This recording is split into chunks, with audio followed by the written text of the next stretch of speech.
الحمدللہ والصلاة والسلام علی رسول اللہ، اما بعد۔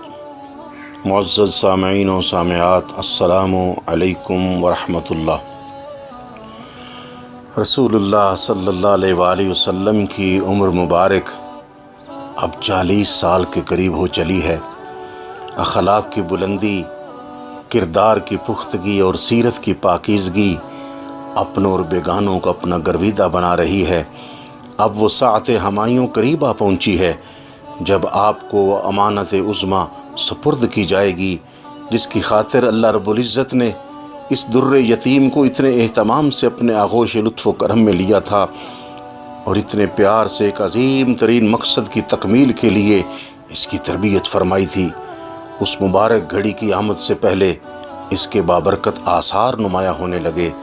ام المومنین حضرت عائشہ رضی اللہ عنہا فرماتی ہیں، رسول اللہ صلی اللہ علیہ وآلہ وسلم پر وحی کا آغاز سچی خوابوں سے ہوا۔ جو خواب حضور صلی اللہ علیہ وآلہ وسلم رات کو دیکھتے، اس کی تعبیر دن کو ہو بہو صبح کے اجالے کی مانند سامنے آ جاتی۔ پھر آپ صلی اللہ علیہ وآلہ وسلم کو تنہائی محبوب ہو گئی، چنانچہ آپ ستو اور پانی لے کر مکہ سے کوئی 2-3 میل دور جبل نور کی چوٹی پر واقع غار حرا میں گوشہ نشین ہو جاتے۔ یہ ایک مختصر سا غار ہے جس کا طول 4 گز اور چوڑائی تقریباً 2 گز ہے۔ آپ صلی اللہ علیہ وآلہ وسلم چند روز کے لیے کھانے پینے کا سامان لے کر غار حرا میں تشریف لے جاتے اور وہاں عبادت الہی میں مصروف رہتے۔ چند راتیں یاد الہی میں گزارنے کے بعد پھر اپنے اہل خانہ کی طرف واپس تشریف لاتے۔ کچھ عرصہ حضرت خدیجہ رضی اللہ عنہا کے ساتھ گزارنے کے بعد پھر کھانے پینے کا کچھ سامان لے کر غار میں واپس آتے اور اپنے رب کی یاد میں مگن ہو جاتے۔ نزول وحی کا وقت قریب آ رہا تھا۔ امام مسلم رحمۃ اللہ علیہ اپنی صحیح میں ایک روایت درج کرتے ہیں کہ رسول اللہ صلی اللہ علیہ وآلہ وسلم نے فرمایا، میں مکہ میں ایک پتھر کو جانتا ہوں جو مجھ پر نزول وحی سے پہلے سلام بھیجا کرتا تھا۔ اسی طرح حضور صلی اللہ علیہ وآلہ وسلم جب مکہ سے باہر وادیوں اور جنگل میں تشریف لے جاتے تو پتھر اور درخت الصلاۃ والسلام علیک یا رسول اللہ کہہ کر سلام عرض کرتے تھے۔ ان تمام امور کا مقصد یہ تھا کہ نبی کریم صلی اللہ علیہ وآلہ وسلم آنے والی ذمہ داریوں کے لیے تیار ہو جائیں۔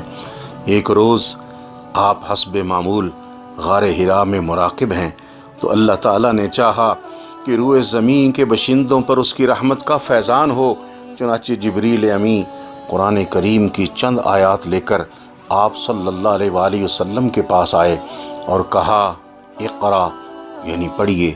آپ صلی اللہ علیہ وآلہ وسلم نے فرمایا، میں پڑھنے والا نہیں ہوں۔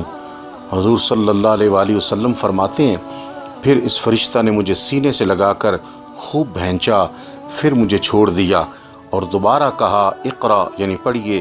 میں نے کہا، میں پڑھنے والا نہیں ہوں۔ اس نے پھر مجھے سینے سے لگا کر خوب دبایا، یہاں تک کہ اس کے زور سے دبانے سے مجھے تکلیف محسوس ہوئی، اور تیسری دفعہ پھر کہا، اقرا یعنی پڑھیے۔ میں نے کہا، میں پڑھنے والا نہیں ہوں۔ پھر اس نے مجھے خوب بھینچا اور پھر مجھے چھوڑ دیا اور کہا، اقرا بسم ربک الذی خلق خلق الانسان من علق اقرا وربک الاکرم الذی علم بالقلم علم الانسان ما لم یعلم۔ آپ پڑھیے اپنے رب کے نام کے ساتھ جس نے سب کو پیدا کیا انسان کو جمے ہوئے خون سے۔ پڑھیے آپ کا رب بڑا کریم ہے جس نے علم سکھایا قلم کے واسطے سے، اسی نے سکھایا انسان کو جو وہ نہیں جانتا تھا۔ جب جبریل امین نے اللہ تعالیٰ کا نام ساتھ ملا کر کہا، اپنے رب کے نام کے ساتھ پڑھیے، تو پھر حضور علیہ الصلوۃ والسلام نے انکار نہیں فرمایا بلکہ فوراً آیات طیبات کی تلاوت شروع کر دی۔ ان آیات کے ساتھ رسول اللہ صلی اللہ علیہ وآلہ وسلم واپس گھر تشریف لائے۔ آپ کا دل کانپ رہا تھا۔ آپ نے حضرت خدیجہ سے فرمایا، زملونی زملونی، مجھے چادر اڑا دو، مجھے چادر اڑا دو۔ انہوں نے آپ کو چادر اڑا دی۔ یہاں تک کہ آپ صلی اللہ علیہ وآلہ وسلم کی طبیعت پرسکون ہو گئی۔ حضور صلی اللہ علیہ وآلہ وسلم نے حضرت خدیجہ کو سارا ماجرا سنایا۔ وہ آپ کو اپنے چچیرے بھائی ورقہ بن نوفل کے پاس لے گئیں، جو تورات اور انجیل کے عالم تھے، بہت بوڑھے اور نابینا ہو چکے تھے۔ حضرت خدیجہ نے کہا، اپنے بھتیجے کی بات سنو۔ ورقہ نے پوچھا، آپ کو کیا نظر آیا تھا؟ رسول اللہ صلی اللہ علیہ وآلہ وسلم نے سارا ماجرا ان سے بیان کر دیا۔ اس پر ورقہ نے آپ سے کہا، یہ تو وہی ناموس ہے جس کو اللہ تعالیٰ نے حضرت موسیٰ علیہ السلام پر نازل کیا تھا۔ کاش میں اس وقت جوان ہوتا، اے کاش میں اس وقت زندہ ہوتا جب آپ کی قوم آپ کو مکہ سے نکالے گی۔ حضور صلی اللہ علیہ وآلہ وسلم نے پوچھا، تو کیا وہ مجھے یہاں سے نکال دیں گے؟ ورقہ نے کہا، جی ہاں، جو شخص بھی اس قسم کی دعوت لے آیا جو آپ لے کر آئے ہیں، لوگوں نے اس سے دشمنی کی۔